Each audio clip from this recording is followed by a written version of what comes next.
Hello students, मैं धर्मवीर सोहल आप सभी का स्वागत करता हूं विद्या मंदिर करियर इंस्टीट्यूट यूट्यूब चैनल पर। जैसा कि आप सभी जानते हैं, हमने जो है रीजनिंग का प्रैक्टिस सेशन जो है आपके लिए स्टार्ट किया हुआ है। तो उसके लिए अंदर जो है हम बड़े ही अच्छे अच्छे क्वेश्चन जो है आज के सेशन में पढ़ने वाले हैं। और यकीन मानिए स्टूडेंट्स, इस सेशन से आपको जरूर कहीं ना कहीं बहुत फायदा होने वाला है।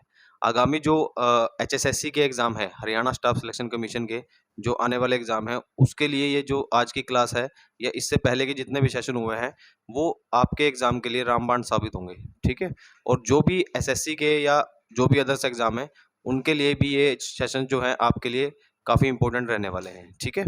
तो आज का सेशन जो है हम स्टार्ट करते हैं और क्वेश्चन किस टाइप के रहेंगे, जैसा कि आप बोर्ड के ऊपर देख पा रहे हो। पहला क्वेश्चन जो है आपके सामने, ये जो क्वेश्चन है आपका, ये आता है हमारे पास लॉजिकल सीक्वेंस से, है ना। Logical sequence sequence of word से ये क्वेश्चन जो है हमारा आता है। ठीक है ना। तो इस चैप्टर से क्वेश्चन आता है। तो इसके अंदर ये क्वेश्चन दिया होगा आपको एग्जाम के अंदर, और इसमें आपको 4-5 वर्ड दिए होंगे, है ना, और 4 ऑप्शन दिए होंगे। तो आपको बताना है कि इनको हमें अरेंज कैसे करना है। ठीक है ना। इन वर्ड्स को अरेंज करना है हमने सीक्वेंस के हिसाब से कि पहले जो है वो कौन सा वर्ड इसके अंदर सूट करता है या सूटेबल रहता है हमारे पास। ठीक है ना। तो जैसे इसके अंदर हमने देखा कि हमारे पास पहले नंबर पे जो दिया हुआ है दुर्घटना दी हुई है, सेकंड पे हमारे पास जो वर्ड दिया हुआ है वो है न्यायाधीश, और थर्ड पे दिया हुआ है डॉक्टर, और फोर्थ पे दिया हुआ है वकील, और पांचवे पे दिया हुआ है पुलिस। तो हमें क्वेश्चन को पढ़ के ही ये अंदाजा हो जाता है कि इसमें जो है हमें किस हिसाब से इसको सीक्वेंस में लगाना है। ठीक है। अगर हम इसकी सीक्वेंस की बात करें तो दुर्घटना इसके अंदर जो वर्ड दिया हुआ है, तो हमें पता होना चाहिए कि जब दुर्घटना होगी तो हम किसके पास जाएंगे। जब दुर्घटना होगी तो हम किसके पास जाएंगे।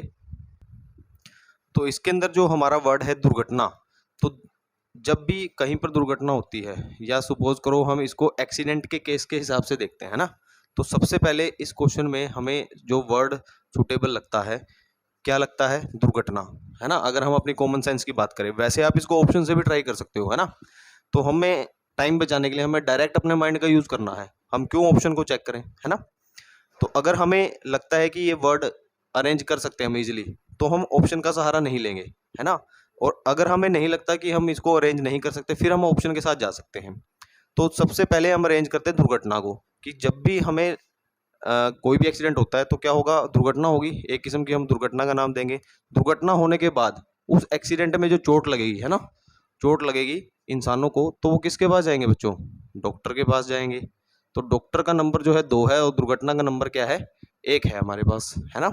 जैसे दुर्घटना लिखी हुई है 1 नंबर पे और डॉक्टर लिखा हुआ है 3 नंबर पे। उसके बाद डॉक्टर पे जाने के बाद हम किसके पास जाएंगे, तो डॉक्टर कहेगा कि आपको तो बहुत ज़्यादा चोट लगी है, मुझे तो, या कोई भी दुर्घटना हुई है ना, तो डॉक्टर सलाह देगा कि आप किसके पास जाएंगे, पुलिस के पास जाओ, कि ये तो पुलिस केस है। जैसा कि आप आजकल की पिक्चर्स में देखते हो कि ये तो क्या है जी, पुलिस केस है ना। डॉक्टर का नंबर यहाँ पे हमारे पास है 3, डॉक्टर का नंबर है 3। और फिर डॉक्टर कहता है कि ये तो पुलिस केस है, आपको पुलिस के पास जाना चाहिए। तो पुलिस का नंबर कौन सा आएगा बच्चों, हमारे पास 5 आएगा यहाँ पर। ठीक है ना। उसके बाद पुलिस में केस जाने के बाद हम क्या करेंगे भाई, हमें एक वकील करना पड़ेगा। तो हम क्या करेंगे, एक वकील करेंगे उसके बाद। तो वकील का नंबर कौन सा है बच्चों, हमारे पास 4 है। और लास्ट में वकील के पास जाने के बाद हमारा केस किसके सामने जाएगा, न्यायाधीश के सामने, अदालत में, है ना। तो लास्ट में जो हमें अरेंज करना है वो क्या करना है, न्यायाधीश। तो हमारा जो इसके अंदर जो सीक्वेंस बनी, 1 3 5 4 1 3 5 4 और 2 आएगा यहाँ पर। ठीक है। तो लास्ट जो नंबर है हमारा कौन सा है, 2 है। तो इसके अंदर हमने देखना है कि हमारा कौन सा ऑप्शन इसके साथ मैच कर रहा है। तो ऑप्शन नंबर बी, 1 3 5 4 और 2, 1 3 5 4 और 2, तो ऑप्शन नंबर बी आपका सही हो जाएगा। ठीक है। तो बच्चों, ये जो क्वेश्चन मैंने आपको अभी कराया है, ये HSSC के एग्जाम के हिसाब से, HSSC और जो आपके अदर एग्जाम है SSC रेलवे के अंदर तो इम्पोर्टेंट है ही है। तो HSSC ने जो अभी सिलेबस जो अभी डिफाइन किया है अपना CT एग्जाम का, तो उसके अंदर ये इस टाइप के क्वेश्चन आने वाले हैं। ठीक है ना। तो ये आपके एग्जाम के लिए जो है मोस्ट इंपॉर्टेंट क्वेश्चन रहेगा। ठीक है ना। तो इस तरीके से हम इस टाइप के क्वेश्चंस को जो है वो कर सकते हैं। अगर हम देखें, एक एग्जाम्पल और ले लेते हैं इसी टाइप का। तो नेक्स्ट एग्जाम्पल आपके सामने, जैसा कि आप बोर्ड के ऊपर देख पा रहे हो, तो इसके अंदर देखो हमारे पास क्या दिया हुआ है, तना दिया हुआ है, ए से डिनोट किया हुआ उसको, बी से डिनोट किया हुआ है जड़ को, फिर सी से डिनोट किया हुआ फल को, और डी को डिनोट किया है फूल को, और शाखा, और नेक्स्ट जो है आपकी आती है पत्ती। अब इसके अंदर हमने देखना है, इसको अरेंज करना है और ऑप्शन अपना जो है वो सही जो है हमने निकालना है इसके अंदर से। देखो बच्चों, अगर हम देखें तो हमारे पास जब भी हम कोई भी पौधा लगाते हैं, है ना, तो पौधा लगाने के लिए हमें क्या होगा, जो भी पौधा है वो ग्रोथ कैसे करेगा, है ना। तो जब भी हम पौधा लगाएंगे या वो ग्रोथ की उसकी बात करते हैं, तो कहाँ से ग्रोथ होगा, वो जड़ से ही ग्रोथ होगा। अगर उसकी जड़ स्ट्रोंग होगी तभी तो वो आगे जो है वो बढ़ पाएगा ना, है ना। तो हमारे पास जो है सबसे पहले पौधे के अंदर आती है जड़, और जड़ का सीक्वेंस है हमारे पास बी। फिर जड़ के बाद क्या होगा बच्चों, हमारे पास इसके अंदर निकलेगा, जड़ के बाद हमारे पास निकलेगा तना,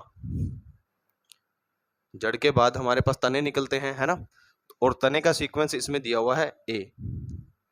नेक्स्ट जो हम देखते हैं इसके अंदर, हमारे पास तड़े के बाद निकलती हैं शाखाएं, तने से हमारे पास जो है शाखाएं डिवाइड होती हैं, जो तना निकलेगा जड़ से, तने से फिर वो अलग अलग हमारी शाखाएं यानी कि टहनियाँ जिनको हम बोल देते हैं, वो शाखाएं निकल जाएंगी अलग अलग, ठीक है ना। तो शाखा का हमारे पास सीक्वेंस है ई।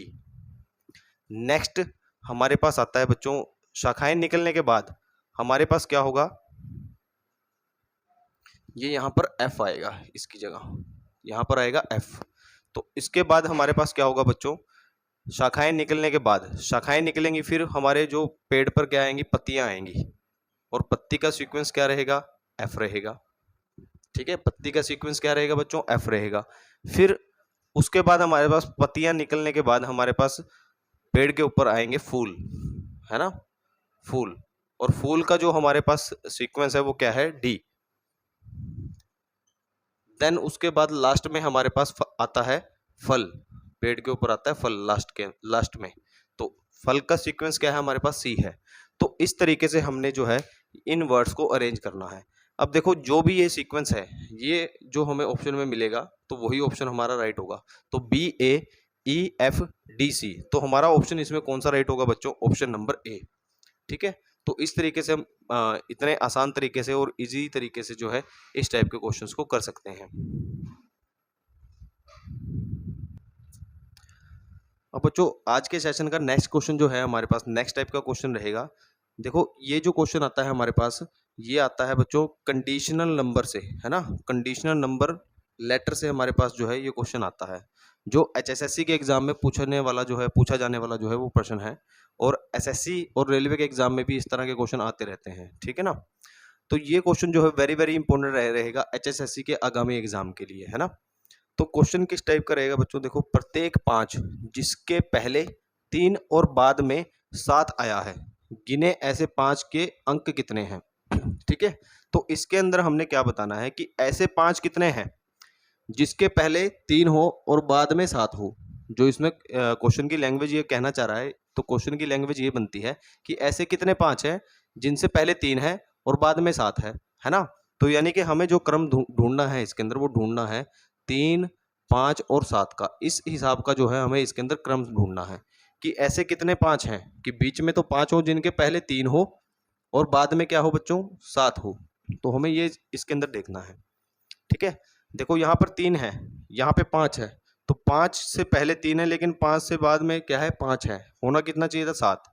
आगे देखो 5 कहाँ पर है, ये रहा, तो 5 से पहले 3 है और 5 से पहले 7 है, ये क्रम हमें ढूंढना है।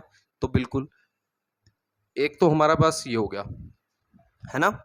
नेक्स्ट देखो यहाँ पर 5 है, तो 5 से पहले 3 है और 5 के बाद 7 है, एक क्रम हमारे पास ये हो गया, ठीक है।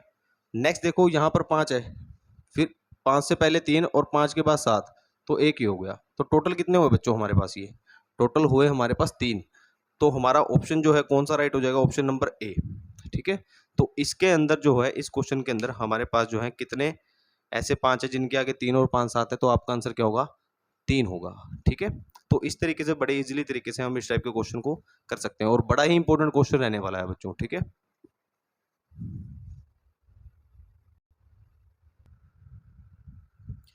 अब स्टूडेंट्स हमारा नेक्स्ट क्वेश्चन जो आता है आपका, वो आता है वर्ड फॉर्मेशन से। ठीक है, किस चैप्टर से आता है बच्चों? वर्ड फॉर्मेशन से, जो HSSC के आने वाले एग्जाम में जो है वो पूछा जाने वाला है, वर्ड फॉर्मेशन से। ठीक है, तो बच्चों आपको पता होना चाहिए कि हमारे पास जो हरियाणा स्टाफ सिलेक्शन कमीशन है, जो CET का एग्जाम कंडक्ट कराने वाली है अगस्त के अंदर, तो उसके अंदर रीजनिंग का जो सिलेबस है वो क्या है। ठीक है, तो उसको ध्यान में रखते हुए मैं आपको यहाँ पे जो है उसकी प्रैक्टिस करवाता रहूँगा, और साथ ही जो आपके HSSC के या अदर एग्जाम है उसकी भी उसकी भी प्रैक्टिस जो है आपके इसी सेशन में होती रहेगी। ठीक है ना। तो क्वेश्चन क्या है आपके सामने, क्वेश्चन को एक बार ध्यान से पढ़िए। क्वेश्चन में इसने कहा है कि शब्द कॉस्मोपॉलिटन के दूसरे, तीसरे, चौथे, छठवें, 10वें, 11वें और 12वें अक्षरों द्वारा एक सार्थक शब्द बनाकर उसके मध्य वाला अक्षर लिखें। ठीक है ना। तो इसका मतलब क्या हुआ, इन्होंने एक वर्ड दे दिया है हमें। क्या दिया बच्चों? कॉस्मोपॉलिटन। क्या वर्ड दिया है बच्चों? कॉस्मोपॉलिटन इन्होंने एक वर्ड दे दिया है, और ये कहता है कि उसके दूसरे, यानी कि उसका दूसरा जो आपका लेटर है वो क्या है? ओ है। ठीक है, तीसरे, फिर इसने कहा तीसरा जो लेटर है हमारे पास वो है इसके अंदर एस। फिर इसने कहा चौथे, और चौथा लेटर है जो हमारे पास वो है एम। और फिर इसने कहा कि छठा, तो छठवां कौन सा है हमारे पास? पी है। ठीक है बच्चों। और इसने कहा 10वां, तो 10वां हमारे पास है टी, तो 10वां हमारे पास बना टी। ठीक है, 11वें और 12वें, यानी कि 11वां और 12वां, तो 11वां हमारे पास है बच्चों ए, और 12वां हमारे पास क्या है बच्चों? एन है इसके अंदर। ठीक है, 12वें अक्षरों द्वारा एक सार्थक शब्द, यानी कि ऐसा कौन सा एक वर्ड बनेगा, मीनिंगफुल वर्ड जो है वो बनेगा, जिसके मध्य वाला अक्षर जो है आपने बताना है। यानी कि ये जो वर्ड इन्होंने कहा है चुनने के लिए, इनसे आपने एक वर्ड बनाना है ना। और उस वर्ड को बनाकर आपने उसके सेंटर वाला, मध्य वाला जो है आपने लेटर वो बताना है, जैसा कि आपको ये 4 ऑप्शन दिए गए हैं इस साइड पर। ठीक है, तो आपको ये बताना होगा। तो देखो बच्चों, इसके अंदर जो हमने ये वर्ड जो निकाले हैं, इससे जो हमारा वर्ड बनता है वो बनता है बच्चों हमारा पोस्टमैन। कौन सा वर्ड बनता है बच्चों? पोस्टमैन वर्ड जो है वो बनता है। ठीक है, अब देखो हमने जो मीनिंगफुल वर्ड बनाया वो क्या बनाया? पोस्टमैन। लेकिन इसने पूछा कि उसके मध्य वाला अक्षर बताना है आपने। तो मध्य वाला जो अक्षर होगा वो क्या होगा? 3 इस साइड से छूटेंगे और 3 इस साइड से, तो सेंटर में आएगा बच्चों हमारा टी। ठीक है ना, क्या आएगा? टी। तो आपका ऑप्शन कौन सा राइट होने वाला है इस क्वेश्चन का? Option number C. ठीक है, तो इस तरीके से बच्चों जो है आप वर्ड फॉर्मेशन के इस टाइप के क्वेश्चन जो है वो कर सकते हैं। ठीक है,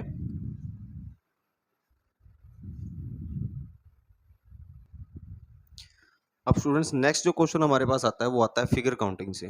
ठीक है, तो क्वेश्चन क्या है आपके सामने है, निम्न आकृति में कितनी सरल रेखाएं हैं? तो ये आपने इस फिगर के अंदर जो आपको बोर्ड पे दिखाई दे रही है इसके अंदर निकालना है। तो बच्चों इसके अंदर हमारे पास सरल रेखाएं गिनने का जो हमारे पास तरीका होता है वो क्या होता है? फर्स्ट ऑफ ऑल आपने ये समझना है। इसके अंदर देखो हमारे पास कुछ रेखाएं होती हैं फिगर्स के अंदर, एक तो होती है हॉरिजॉन्टल, ठीक है, एक होती है वर्टिकल, और एक होती है हमारे पास इंक्लाइन लाइंस। ठीक है ना। तो अगर हम फिगर के अंदर, किसी भी फिगर के अंदर ये जो हम हॉरिजॉन्टल, वर्टिकल और इंक्लाइन लाइंस को गिन लेते हैं, तो हमारे पास जो है सरल रेखाओं की, यानी कि लाइंस की संख्या जो है वो निकल आती है। तो सबसे पहले हमें क्या करना है, इसके अंदर हॉरिजॉन्टल लाइन को गिनना है। तो हॉरिजॉन्टल लाइन कितनी होगी बच्चों? फर्स्ट लाइन तो ये रही हमारी, ठीक है, और सेकंड लाइन ये रही। सेकंड लाइन कौन सी? ये पूरी रहेगी यहाँ तक। बच्चे क्या करते हैं, इसको यहाँ तक काउंट करते हैं, इसको अलग से करते हैं। जो लाइन पूरी दिख रही है पूरी आगे तक, वो पूरी हमारी काउंट हो गई इसके अंदर। तो कितनी होगी? 2। और एक हमारे पास हॉरिजॉन्टल लाइन है ये, तो टोटल हॉरिजॉन्टल लाइन की संख्या हमारे पास कितनी आती है इसके अंदर? 3 आती है। ठीक है, उसके बाद हमने क्या करना है, इसके अंदर वर्टिकल लाइंस को जो है वो निकालना है। अब वर्टिकल लाइंस की जो संख्या है हमारे पास इस फिगर के अंदर कितनी है? ठीक है, वर्टिकल कैसे होता है? इस तरह से सीधा बिल्कुल। तो वर्टिकल लाइंस जो है हमारे पास, पहली लाइन तो ये रही, ठीक है, ये दूसरी लाइन है वर्टिकल, और ये हमारे पास है तीसरी लाइन। ठीक है ना। तो हमारे पास वर्टिकल लाइंस की संख्या कितनी हुई इस फिगर के अंदर? टोटल जो है वो कितनी हुई है? 3 हुई है। ठीक है, अब हमारे पास बचती है बच्चों इंक्लाइन लाइन, ठीक है। अब हमने इसको गिनना है। इंक्लाइन लाइन का मतलब क्या होता है, जो तिरछी होती है, ठीक है। और हॉरिजॉन्टल किस तरह से होता है, इस तरह से। तो इसके अंदर हमने देखना है इंक्लाइन लाइन की संख्या। तो बच्चों एक लाइन तो हमारे पास ये रही यहाँ पे पूरी, एक काउंट करते रहेंगे हम साथ के साथ। एक लाइन ये रही, दो यहाँ तक, ठीक है। उसके बाद एक लाइन हमारी ये रही, तीन, और इसके अपोजिट जो लाइन है एक ये रही हमारे पास, कितनी होगी, चार, ठीक है। चार लाइन हमने गिन ली आपके सामने। और एक लाइन ये रही यहाँ पर, इंक्लाइन जो है, ठीक है। एक लाइन ये रही, कितनी होगी, पांच, और एक लाइन ये है, छः, ठीक है। तो टोटल कितनी होगी यहाँ पर इंक्लाइन लाइन की संख्या हमारे पास कितनी होगी बच्चों, छः होगी हैं। अब बस करना क्या है हमने, अब इसके अंदर हमने इन सारे का जो है वो टोटल कर देना है। तो हमारे पास लाइंस कितनी आ गई हैं इसके अंदर, टोटल 12। तो हमने देखना है कि ऑप्शन में क्या हमारे पास 12 है, बिल्कुल है। तो ऑप्शन नंबर बी जो है हमारा क्या है, बिल्कुल राइट होगा इसके अंदर, ठीक है ना। तो इस तरीके से हम इस टाइप के क्वेश्चंस को जो है वो कर सकते हैं।